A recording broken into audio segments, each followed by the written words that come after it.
Hello, good morning everyone.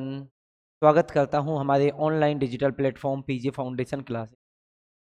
हम chemistry में second chapter की बात कर रहे थे और सेकंड चैप्टर में हमने जो लास्ट टॉपिक देखा वो इलेक्ट्रॉन का चार्ज अपॉन मास रेशियो देखा। हम वहाँ से हमने जो मिलिकन का एक्सपेरिमेंट था उस मिलिकन के एक्सपेरिमेंट से ऑयल ड्रॉप एक्सपेरिमेंट था, उस ऑयल ड्रॉप एक्सपेरिमेंट से हमने ये देखा था चार्ज ऑन इलेक्ट्रॉन।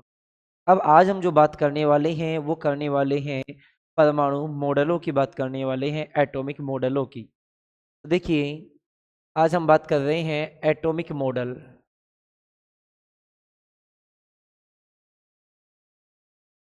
देखिए, एटॉमिक मॉडल की यदि हम बात करें तो एटॉमिक मॉडल में सबसे पहला जो मॉडल था वो जे जे थॉमसन ने दिया था।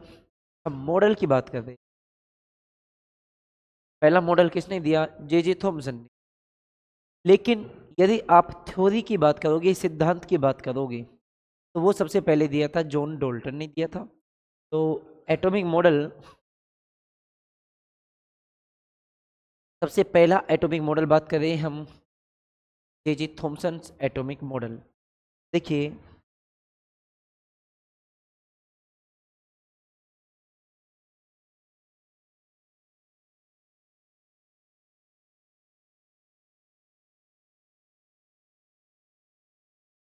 जे जे थॉमसन का एटॉमिक मॉडल की बात करें हम, जे जे थॉमसन का परमाणु model, atomic model of J J Thomson, atomic model of J J Thomson, हम इसकी बात करने वाले हैं।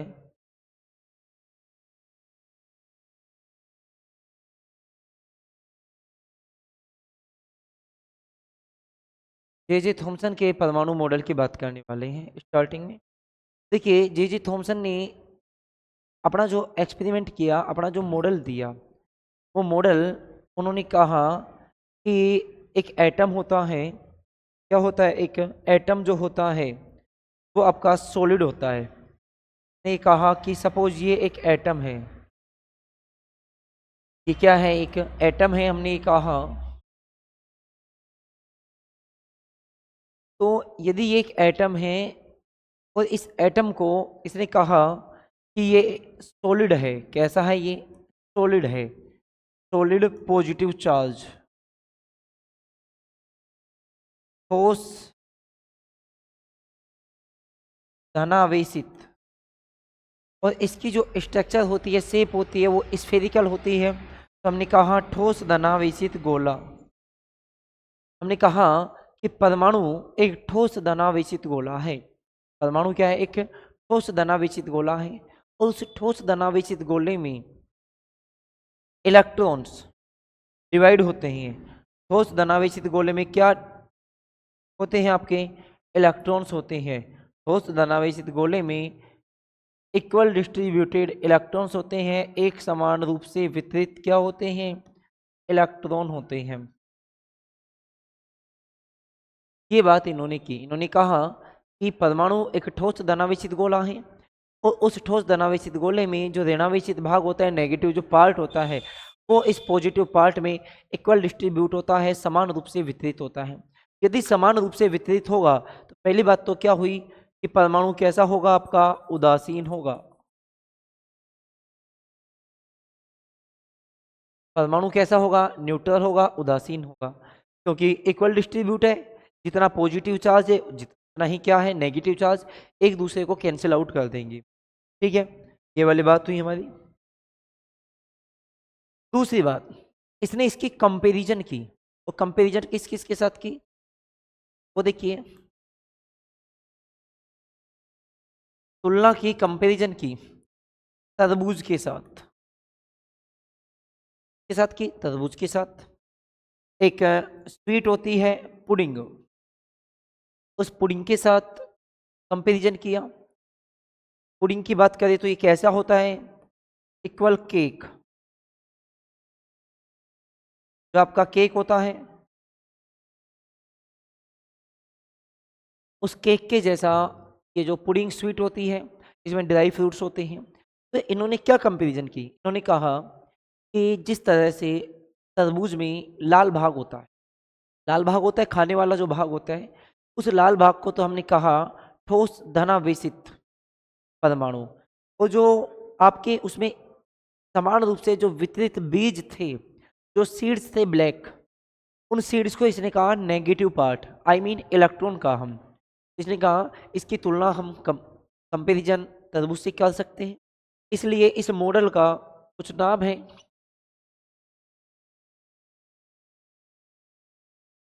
इस मॉडल के कुछ उपनाम हैं, हम उनकी बात करें तो देखिए उपनाम क्या है इनके।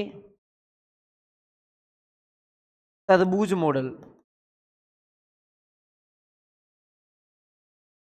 तरबूज मॉडल, वाटरमेलन मॉडल।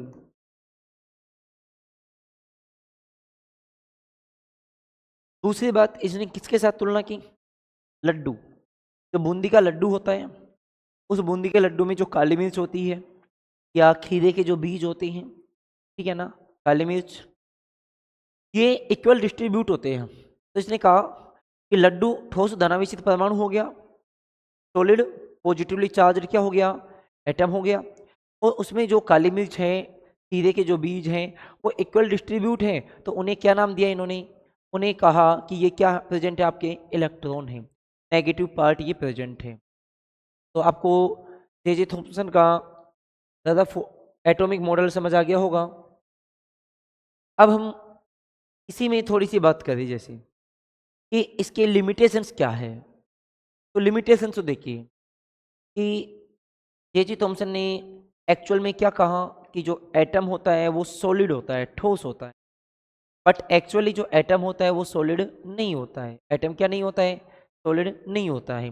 अब एटम सॉलिड नहीं है, एटम में गैप होता है, बीच में एम्प्टी स्पेस होता है, रिक्त स्थान होता है, ठीक है ना। तो ये इसकी कुछ लिमिटेशंस हैं। तो इसमें कुछ नहीं है, लिखने की बात हम करें लैंग्वेज की, देखिए लैंग्वेज में क्या है, परमाणु एक ठोस धनावेशित गोला होता है। हमने क्या कही कि परमाणु क्या होता है, एक ठोस धनावेशित गोला होता है जिसमें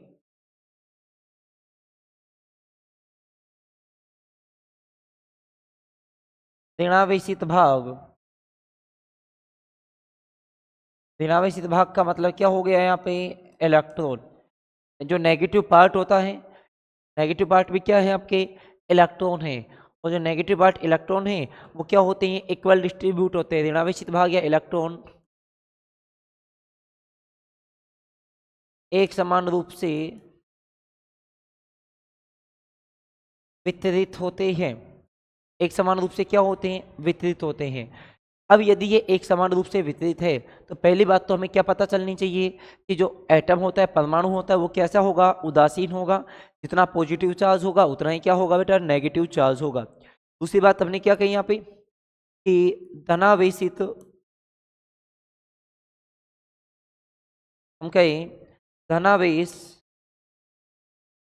इक्वल क्या है आपका, ऋणावेश। धनावेश और ऋणावेश क्या है, दोनों इक्वल है। इक्वल है इसका मतलब परमाणु कैसा है आपका, परमाणु उदासीन होता है। परमाणु कैसा होता है बेटा, उदासीन होता है। ये बात समझ में आई। नेक्स्ट बात करें तुलना, तुलना किससे की, तरबूज से। एक तो तुलना किससे की, तरबूज वाटरमेलन से की, ठीक है। दूसरी जो कंपैरिजन की वो किसके साथ की, पुडिंग,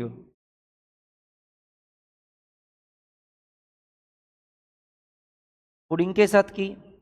पुडिंग क्या है, एक स्वीट है, ये क्या है बेटा, स्वीट है।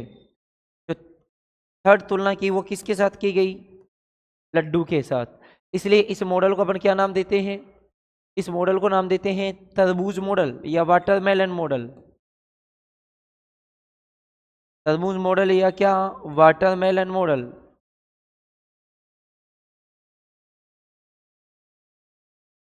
पुडिंग है, पुडिंग के अकॉर्डिंग हम क्या कहेंगे, इसे पुडिंग मॉडल कहेंगे। तो जे थॉमसन का जो मॉडल है उसकी इंपॉर्टेंट बातें आपको समझ आई होंगी। ठीक है, परमाणु ठोस धनावेशित गोला होता है जिसमें इलेक्ट्रॉन एक समान रूप से क्या होते हैं, वितरित होते हैं। अब जे थॉमसन के बाद जो परमाणु मॉडल है उसकी बात करें तो वो है रदरफोर्ड एटॉमिक मॉडल। क्या है भाई, रदरफोर्ड एटॉमिक मॉडल है। तो अब हम उसकी बात करने वाले हैं।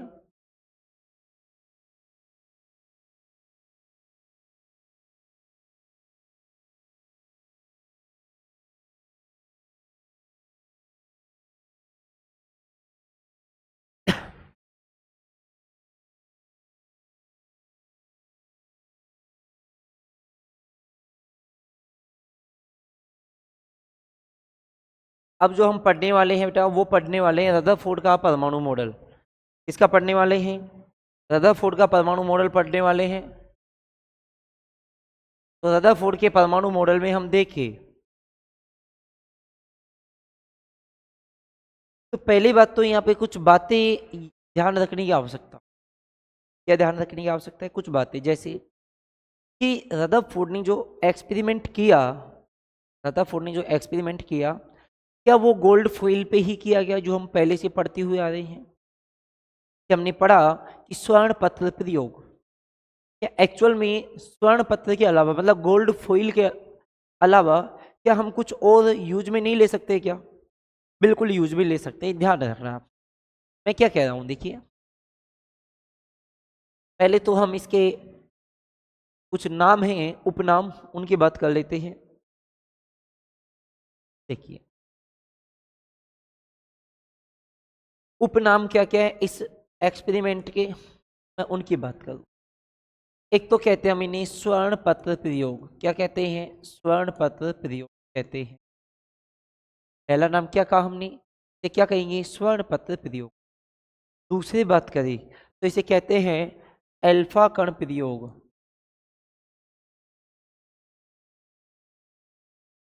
अल्फा कण प्रयोग कहते हैं।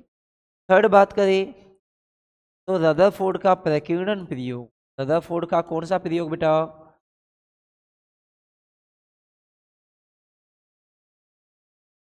मैंने क्या कहा, ये इसके उपनाम हैं, स्वर्ण पत्र प्रयोग, अल्फा कण प्रयोग और रदरफोर्ड का प्रकीर्णन प्रयोग। देखिए बेटा हुआ क्या इसमें, हम उसकी बात करें तो जो हमारा रदरफोर्ड था उस रदरफोर्ड ने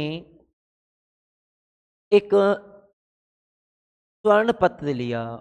क्या लिया बेटा, एक सोने की पतली पन्नी ली, सोने की पतली पन्नी ली। देखिए मैं पहले तो प्रयोग के बारे में कुछ लिखता हूं आपको। इसने क्या किया, एक गोल्ड फॉइल ली। देखिए ऐसा समझना,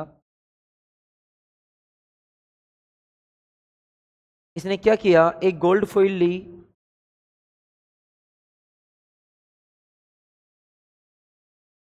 और वो जो गोल्ड फॉइल थी, गोल्ड फॉइल की जो मोटाई थी वो मोटाई बहुत कम थी। यानी क्या कहा, जो गोल्ड फॉइल ली इसने उस गोल्ड फॉइल की जो मोटाई थी वो बहुत कम थी। ये गोल्ड फॉइल है।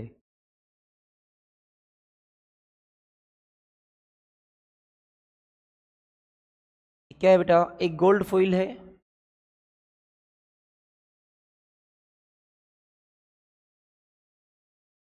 एक सोने की पन्नी है बहुत पतली। तो ये जो गोल्ड फॉइल है बेटा ये 100 नैनोमीटर, 100 नैनोमीटर,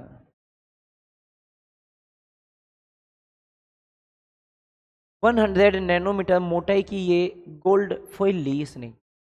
ये लेके इसने क्या किया, इस पर एल्फा कण, यहाँ पे एल्फा कणों की बात करी बेटा। एल्फा कण क्या होते हैं यहाँ पे, द्विधनावेशित, मैं लिख रहा हूं यहाँ पे द्विधनावेशित हीलियम आयन होते हैं। एल्फा कण क्या होते हैं बेटा, द्विधनावेशित हीलियम आयन होते हैं। अब ये एल्फा कण का जो सोर्स था, ये अल्फा कण हमसे हमें कहाँ से ऑब्टेन हुई, तो हम इसकी बात करें यहाँ पे जो हमें अल्फा कण ऑब्टेन होने वाले हैं इसका जो सोर्स है वो सोर्स है आपका रेडियम एलिमेंट। जो रेडियम तत्व है, ये रेडियम तत्व एक रेडियो एक्टिव तत्व है, और इस रेडियो एक्टिव तत्व है, इससे हमें अल्फा कण प्राप्त होते हैं। इसने क्या किया, इतना काम किया, और इस पूरे जो इसका एपरेटस था, उस पूरे एपरेटस के चारों तरफ इसने जेडएनएस की एक लेयर लगाई। इसकी लेयर लगाई बेटा, जेडएनएस की लेयर लगाई इसने।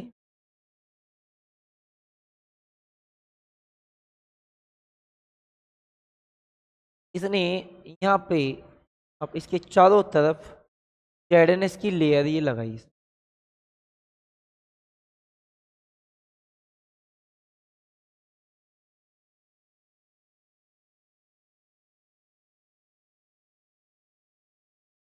ये जेडएनएस की लेयर लगाई। जेडएनएस की लेयर क्यों लगाई बेटा, कि जेडएनएस होता है एक फ्लोरोसेंट सब्सटेंस होता है, ध्यान रखना। फ्लोरोसेंट सब्सटेंस होता है, आई मीन ये प्रतिदीप्त पदार्थ होता है। प्रतिदीप्त पदार्थ का मतलब जब भी इस पर कोई चार्ज पार्टिकल टकराएगा, स्ट्राइक करेगा चार्ज पार्टिकल, तो यहाँ पे एक लाइट प्रोड्यूस होगी। यहाँ पे क्या प्रोड्यूस होगी, एक लाइट प्रोड्यूस होगी। उस और लाइट भी कौन से कलर की प्रोड्यूस होती है, ये भी ध्यान रखने की जरूरत है। ग्रीन कलर की लाइट प्रोड्यूस होती है, ठीक है ना। एक स्पार्क चमक प्रोड्यूस होती है। मैंने क्या कहा कि इसके चारों तरफ ये एक एपरेटस लगाया गया, ठीक है। ये जेडएनएस की एक लेयर लगाई गई। इससे पता क्या चलने वाला है, इस जेडएनएस की लेयर से, जेडएनएस की लेयर से ये पता चलने वाला है कि यहाँ पे कोई चार्ज पार्टिकल टकराया, अदरवाइज नहीं टकराया। जब यहाँ पे बहुत सारे अल्फा कण इधर भेजे गए तो हुआ क्या, वो देखिए आप।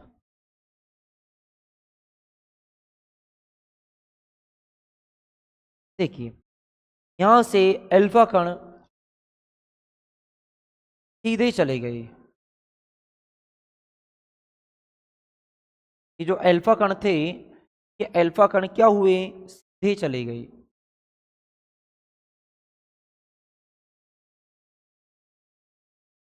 अब बेटा अल्फा कण यदि मोस्टली सीधे जा रहे हैं, अल्फा कण सीधे जा रहे हैं, यदि मान लीजिए मैं बिल्कुल सीधा जा रहा हूँ, क्या मेरे मार्ग में, मेरे रास्ते में, मेरे पाथ में कोई रेजिस्टेंस है, कोई अवरोध है? आप कहोगे जब बिल्कुल सीधा मूव ऑन कर रहे हो तो किसी टाइप का कोई अवरोध नहीं है। तो पहली बात यही थी कि जो परमाणु होता है उसका अधिकांश भाग क्या होता है, खाली होता है। परमाणु का अधिकांश भाग क्या होता है, खाली। जिसके कारण ये जो अल्फा पार्टिकल्स हैं, ये अल्फा पार्टिकल्स बिना मुड़े हुए बिल्कुल सीधे मूव ऑन किया इन्होंने। दूसरी बात करें हम, तो यहाँ पे कुछ अल्फा पार्टिकल्स, कुछ अल्फा पार्टिकल्स ऐसे थे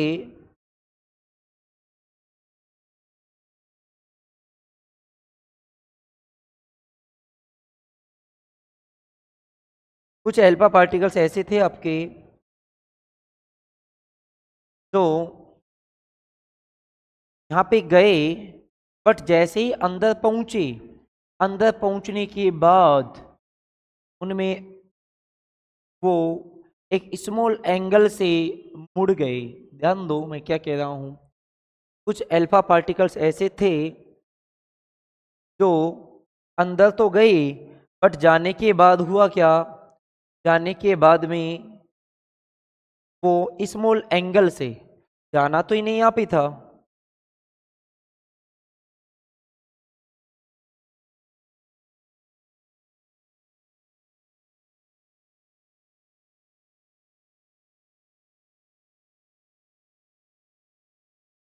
देखिए जाना तो चाहता था, बट सीधा नहीं गया, गया बट क्या नहीं गया, सीधा नहीं गया। स्मॉल एंगल से वो डिफ्लेक्ट हो गया। जैसे ही अंदर पहुंचा, स्मॉल एंगल से क्या हो गया, वो डिफ्लेक्ट हो गया। जाना तो इसे इधर था, जाना तो इसे इधर था, बट ये जा नहीं पाया। इसे भी इधर जाना था बट ये जा नहीं पाया। ये स्मॉल एंगल से क्या हो गए, ये रिफ्लेक्ट हो गए। स्मॉल एंगल से क्या हो गए बेटा, ये रिफ्लेक्ट हो गए। आई आपको बात समझ में? अब एक पार्टिकल ऐसा भी था जो गया,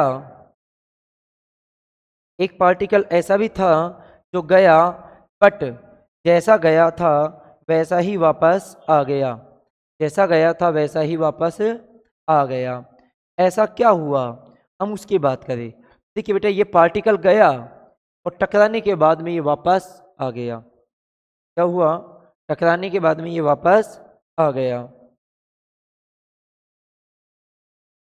अब देखिए इधर, अब हम यहाँ पे कुछ बात करने वाले हैं।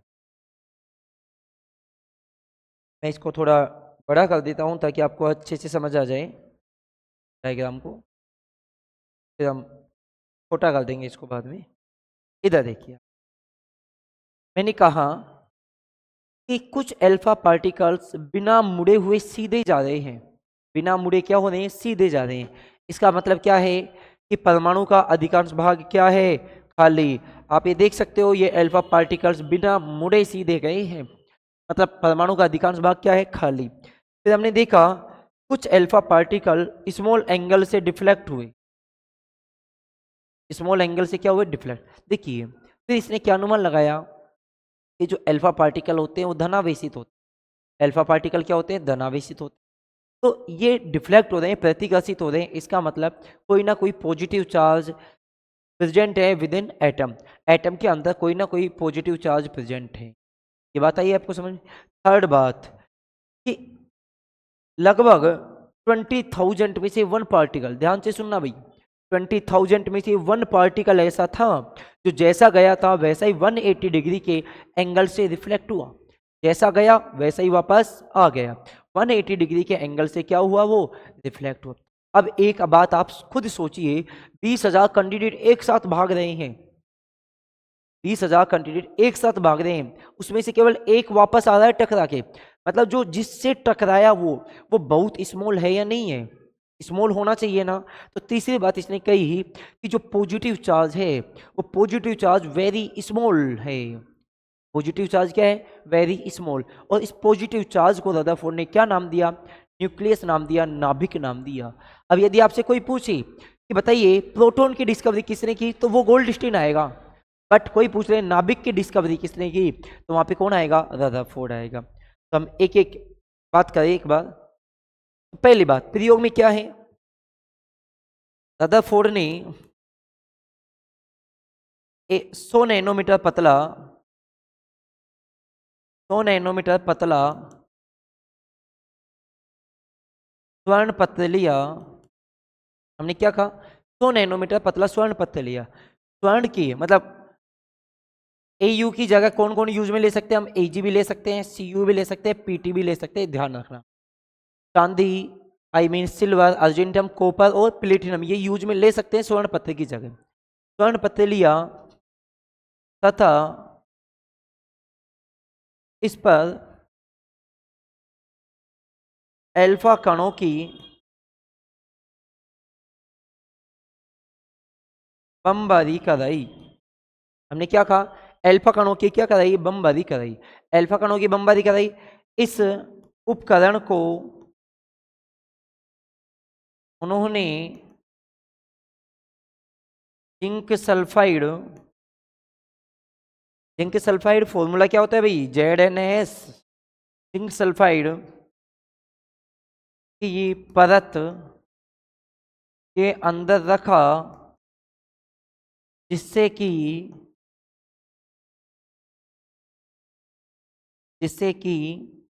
अल्फा पार्टिकल्स का, जिससे कि अल्फा कणों का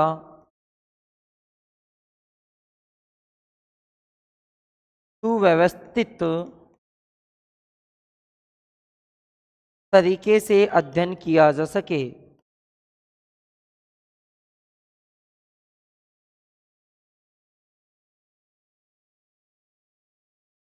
यहाँ पे मैंने आपको ये भी बताया कि इसका जो एपरेटस में जो अल्फा पार्टिकल्स का जो ठोस था वो आपका क्या था, रेडियम एलिमेंट था। ये इसके प्रयोग से रिलेटेड बातें हो गई। अब हम बातें करने वाले हैं कि ऑब्जर्वेशंस क्या हैं। ये जो हमने एक्सपेरिमेंट किया, इस एक्सपेरिमेंट के ऑब्जर्वेशंस क्या हैं, हम उसकी बात करने वाले हैं। तो देखिए, प्रेक्षण क्या है इसके। प्रेक्षण, पहली बात, अधिकांश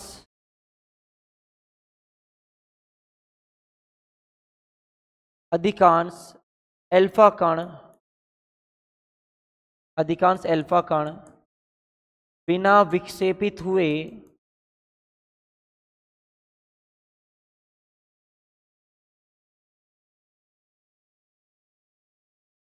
अधिकांश कण बिना विक्षेपित हुए सीधे निकल जाते हैं। हमने क्या कहा, जो अधिकांश अल्फा कण हैं वो बिना विक्षेपित हुए क्या होते हैं, सीधे निकल जाते हैं। सीधे निकलने का मतलब हमने इधर देखा हमने कि ये अल्फा पार्टिकल से अधिकांश वो क्या हुए, बिना मुड़े हुए सीधे चले गए। ठीक है ना। दूसरा ऑब्जर्वेशन क्या है वो देखिए आप, ये देखिए यहाँ पे ये अल्फा पार्टिकल क्या है, स्मॉल एंगल से क्या हो रहे हैं, डिफ्लेक्ट हो रहे हैं, प्रतिकर्षित हो रही हैं, मुड़ रहे हैं। ठीक है। तो हम दूसरा ऑब्जर्वेशन आपका क्या है कि कुछ अल्फा कण कम कोण से, कम कोण का मतलब न्यून कोण, स्मॉल एंगल से विक्षेपित, डिफ्लेक्ट हो जाते हैं। ये वाली बात हुई। थर्ड बात हमने ये देखी कि एक अल्फा पार्टिकल ऐसा भी था जो जैसा गया वैसा ही वापस आ गया 180 डिग्री के एंगल से। तो अगली बात करें हम तो देखिए, लगभग 20,000 कणों में से एक अल्फा कण 180 डिग्री के कोण से विक्षेपित होता है। हमने क्या कहा कि लगभग 20,000 कणों में से एक अल्फा कण, एक जो अल्फा कण है ये 180 डिग्री के कोण से क्या होता है, विक्षेपित होता है, विक्षेपित होता है। अब ये जो ऑब्जर्वेशंस हैं, इन ऑब्जर्वेशंस की बेस पर ही यहाँ पे आपको कंक्लूजन, निष्कर्ष देखने पड़ेंगे। अच्छा, पहला बात आप तो ये बताइए मेरे को, अब आप निष्कर्ष खुद ही देख लोगे। देखो, पहली बात आप मेरे को बस इतना सा बताओ, यदि अल्फा कण बिल्कुल सीधे जा रहे हैं, किसी से टकरा ही नहीं रहे हैं, ठीक है ना, बिल्कुल आर पार चले गए, तो बताइए परमाणु का अधिकांश भाग खोखला है या नहीं है, खाली है ना। हाँ, ये हुई ना बात कि परमाणु का क्या है, अधिकांश भाग क्या है, खाली है। इसकी बात करने वाले अब हम निष्कर्ष की बात करने वाले हैं कि क्या है, निष्कर्ष की बात करने वाले हैं। तो ये निष्कर्ष की बात हम करें तो देखिए,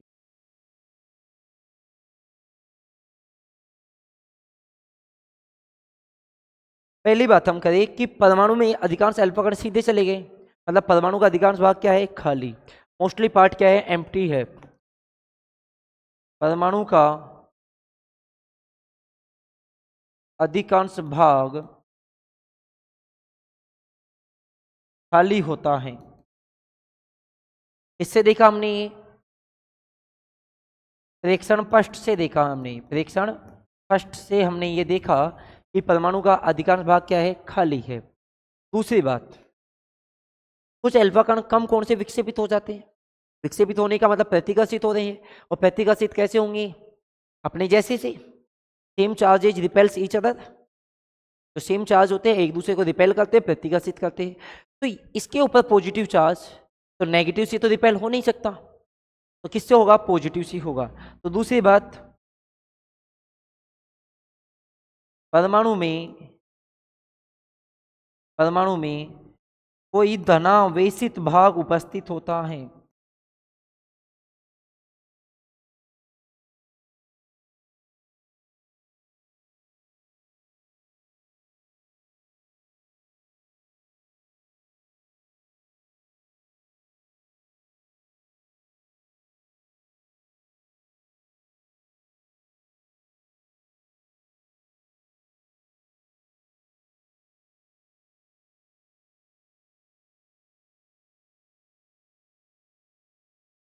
अब ये बात हमने किससे देखी? प्रेक्षण नंबर सेकंड से देखी। अब हम जो बात करने वाले हैं वो देखिए। अब हम प्रेक्षण नंबर थर्ड की बात करें। प्रेक्षण नंबर थर्ड क्या कहते हैं कि 20,000 में से एक, 20,000 में से एक,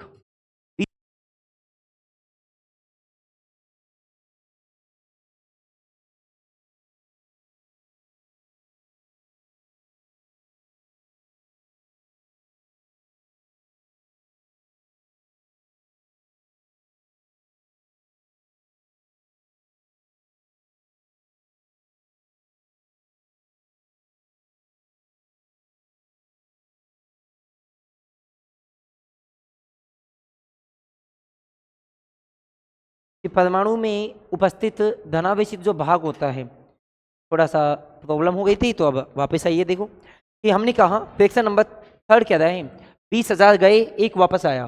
मतलब स्मॉल पार्टिकल जो पॉजिटिव चार्ज है जिससे टकरा के आ रहा है वो बहुत स्मॉल है। कि परमाणु में उपस्थित धनावेशित भाग बहुत छोटा होता है जिसे रदरफोर्ड ने नाभिक नाम दिया। रदरफोर्ड ने क्या नाम दिया इसे? नाभिक नाम दिया। रदरफोर्ड ने न्यूक्लियस की डिस्कवरी की। तो ये किसके बारे में बात हो गई? ये बात हो गई हमारे रदरफोर्ड के एटॉमिक मॉडल के बारे में। हमने प्रेक्षण देखा, प्रयोग देखा, निष्कर्ष देख लिए। बाकी की बात हम नेक्स्ट क्लास में करने वाले हैं, तो बने रहिए। लगातार आपके लिए हम अच्छी से अच्छी वीडियो लेके आ रहे हैं। फिजिक्स की देखिए, केमिस्ट्री की देखिए, मैथ, सभी सब्जेक्ट के आपके पास वीडियोस अवेलेबल हैं। तो थैंक यू एवरीवन।